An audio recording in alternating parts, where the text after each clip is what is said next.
মায়ের কথা কি বলবো আর। বইয়ের পাশে শুয়েও আমরা দুঃস্বপ্নে মাকে রাখি। হালকা কোথাও ব্যথা পেলে তার শব্দ উচ্চারণ আসে মা। মা আমাদের জীবনের প্রতিটা পরেতে জড়িয়ে। যাকে নিয়ে বেঁচে থাকে যেমন অসম্ভব, যার নিবিড় ছায়াতলে না থাকলে মানুষের জীবনে অপূর্ণতা আসে, তারই প্রমাণ হাজারো আছে। আমরা সবাই মাকে সবচেয়ে বেশি কখন মিস করেছি জানেন?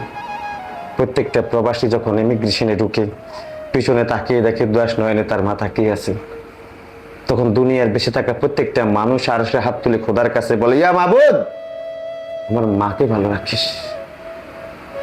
পৃথিবীতে যাবৎ জীবন যতটুকুই বেঁচে থাকি না কেন, আমার সফল কর্মের প্রত্যেকটা সার্থকতার পিছনে আমার মা জড়িয়ে আছে। মাকে খুশি করে যেন বিদায় করতে পারি, মায়ের চোখে আমি যেন সে দুলাল হতে পারি। ছোট্টবেলায় যে মা আমাকে কোলে নিয়ে স্বপ্ন দেখেছে, আমার বাবা বড় হলে আমার দুঃখগুলো গুছে যাবে। বাবা তো বড় হয়ে এসে অনেক কামাই রুজি করতেছে, মায়ের কয়টা স্বপ্ন পূরণ করেছে। আর যাদের নেই